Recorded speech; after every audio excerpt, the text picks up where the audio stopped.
Hey, what's good, everybody? Happy Monday. Hope everything's going well for you. I've actually got this new little setup here. I'm going to adjust the volume. I hope that's good enough for you.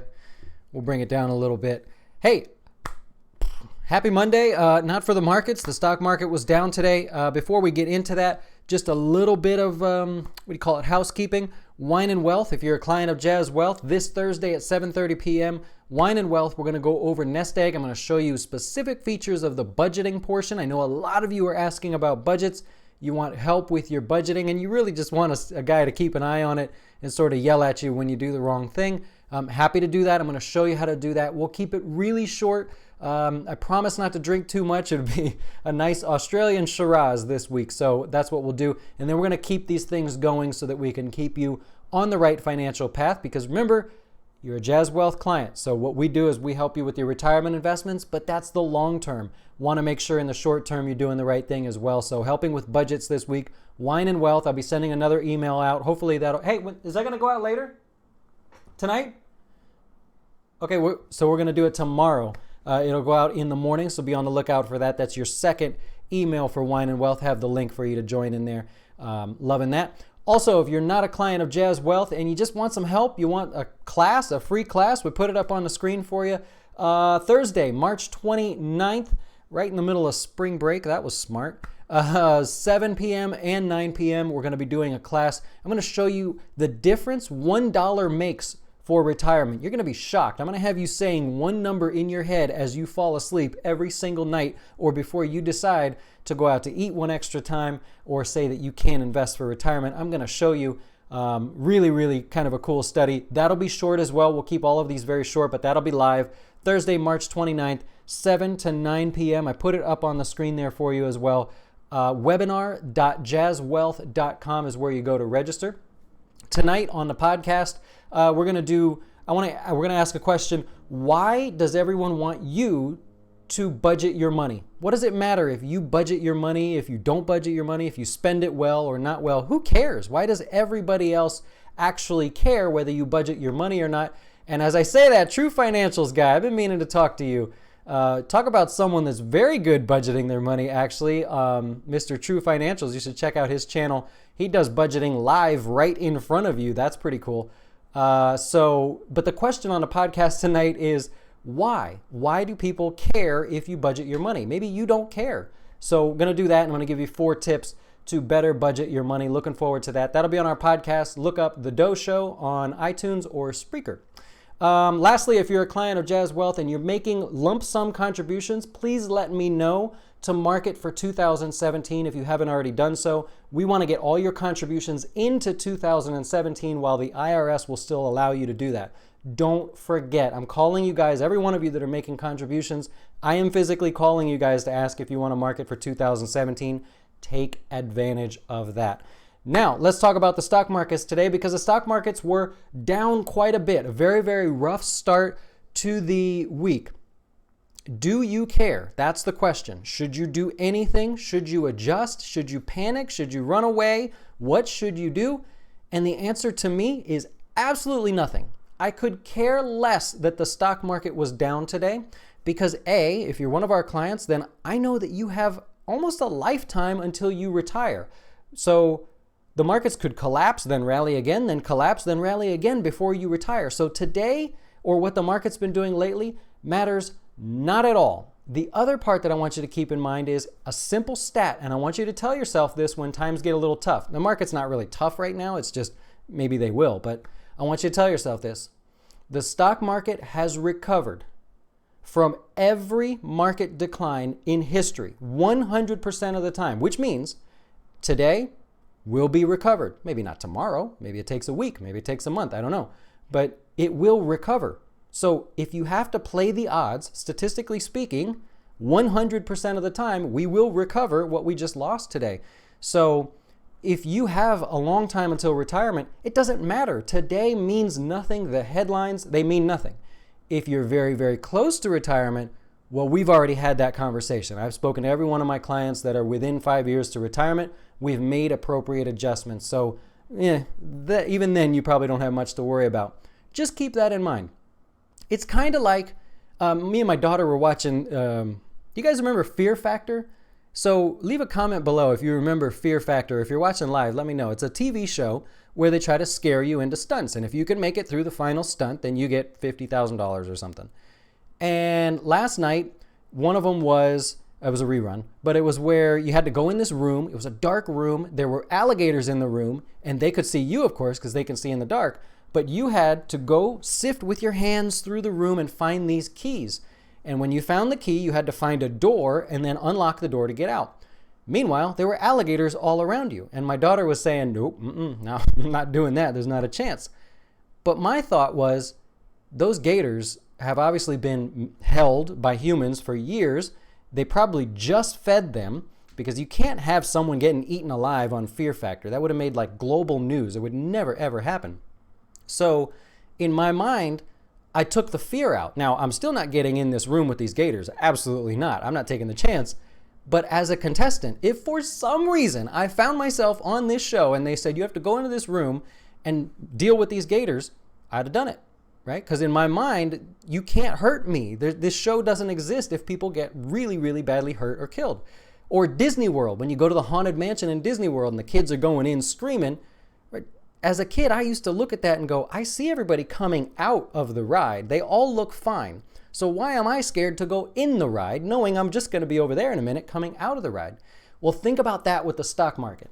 If 100% of the time, every market decline will be recovered, didn't we just take all the fear out of the equation, right? We totally just erased any fear that you should have in the market. So with that in mind, let's go over to the actual stock market today, because it's not pretty. It's not pretty. I'm going to show you. Here's the S&P 500. If you're joining us for the first time, every little blip, red or green, that you see on the chart represents one day. And so we're going back one day at a time all the way till the beginning of last summer, or spring actually. And so today, this big red one here, that scary one right there, that's your S&P 500. The S&P 500 was down 39 points today. The Dow was down 300 and something. It was down about 500 at one point. Really the standout portion of the market today is the Nasdaq. And that's really what you're going to see in the headlines today. The Nasdaq suffered its worst decline out of all the major indices, and a lot of it has to do with Facebook. Facebook was the main reason. Now, the reason the markets were lower today, nothing to do with Facebook. That's a part of it, as we can see. We'll go take a look in a minute. But the reason the markets were lower is all this Washington drama. It's the back and forth. Are we going to fire Mueller? Are we not going to fire Mueller? Is the government going to shut down? Is it not going to shut down? On Wednesday, will the Federal Reserve raise rates? Yes, they are going to raise rates on Wednesday. But more importantly, are they going to continue to raise rates? What does the new Fed chairman say? Does he say we're going to continue on the path that we have? Or maybe he'll say, now with some market uncertainty, we'll slow down our path. We don't know. So there's all this uncertainty, and people were going, okay. Not to mention the firing over the weekend. Trump fired, I don't know. He fires everybody. He fired somebody over the weekend. Well, that's more concern as well. So the markets are saying, whoa, let's take a break here for a second. Now, on Wednesday, the rate hikes will come out, and it is widely anticipated that they will raise rates for this month. So we've all been preparing for it. Expect it. It's probably going to happen. It's most likely going to happen. But the main focus is going to be, do they stay on the path of more rate hikes throughout the year, or what does this new Fed chairman want to do? So we'll focus on that. We'll, of course, talk about it. We'll be back on Wednesday and follow up with that. Let's go over to Facebook, because you're going to see that in the headlines all day today. Down 7% on the day. Got some data issues, right? Some data issues that may have affected the election. Personally, I'm kind of done with this. The rigged elections, the investigations, Russia collusion, all this stuff that we're talking about, I'm really over it. It's stopping us from getting other things done, and that's really starting to bug me, because there's so much we could get done. I don't care who the president is. There's so much that each individual president and Congress can get done, and we're wasting so much time on garbage like this. The point of the Facebook story is, yeah, they had some problems there. So they're going to work it out. They'll have to hire a company. I believe they've already hired a company to look into this, because they're not capable of doing it themselves. But the real reason, you want to look at this and go, okay, does this mean Facebook isn't going to make any money?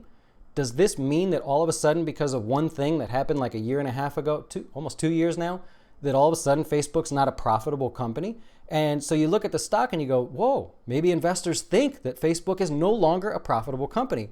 It's kind of like Wynn, and I don't want to take too long here, but if you go back to Wynn, the stock plummeted because of the creep that ran the company. And I said at the time on these videos, does the fact that there's a creep running the company have anything to do with how profitable it is? Absolutely not. And so that's already starting to recover. But the key here for Facebook is, well, why'd the stock sell off then? If there was a data breach, what's the problem? Well, you could make the argument that people lose faith in Facebook a little bit. Granted, they did sign up for what this whole problem was, so users did ask for it. But the question is regulation. And so when you dig deep into why Facebook fell today, investors go, Facebook has this problem. Washington is not going to let this problem go away. They love a juicy story, anything to detract from the other crap they're working on. So the real question here is, will Washington put more regulations on social media, which cost money, right? So then it becomes, how profitable is Facebook? Will Facebook be as profitable if they have more regulations? So that's part of the reason I think today for Facebook declining. We'll see in the short term whether it's a big deal or not. Right now, you could look at that as trading at a discount.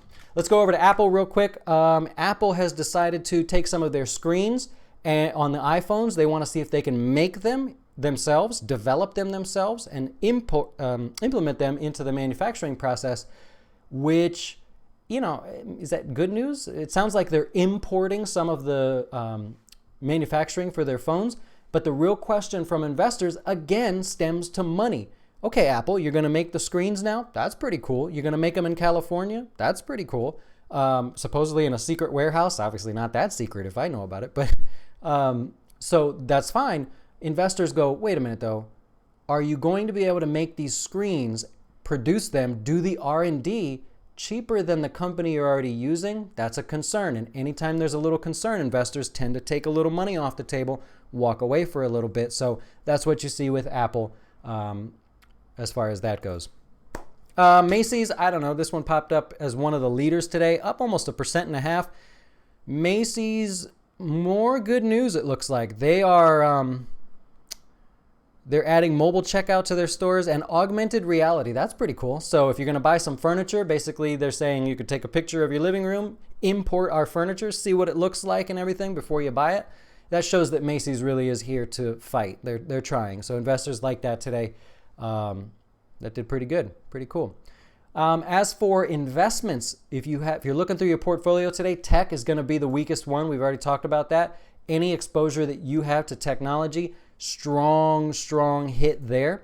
Anything in the energy space also taking a bit of a hit. Actually, every sector in the market today was down. So I'm not going to get to something that I go, well, but the good news was, no, down day. So you're taking a hit pretty much across the board. Even bonds, small cap, mid cap, you name it. Everything was down today. So that's where we leave that.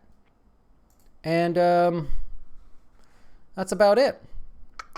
Man, did I get punched today? I was down over 3%. Well, it was a down day. Yep. So if you have an aggressive approach like that, looks like you're trying to outperform the market a little bit. Understandable. You're going to take the good with the bad. So today was more of the ugly, actually, I would say.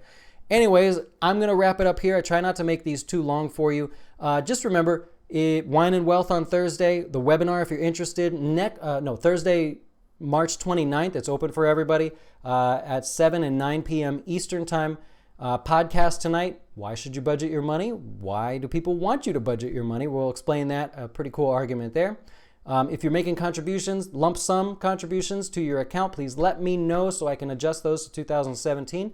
And if you're on Instagram, we're doing 50-second financial tips. I think I did 2 today, so I'm going to try to squeeze in one more for you guys there as well. And thank you. Thank you so much for watching. Leave a comment. Let me know below. How scared does this market make you feel? Are you scared at all, or did what I tell you help ease a little of your concerns? If not, that's cool too. We'll talk to you soon. Thanks for watching.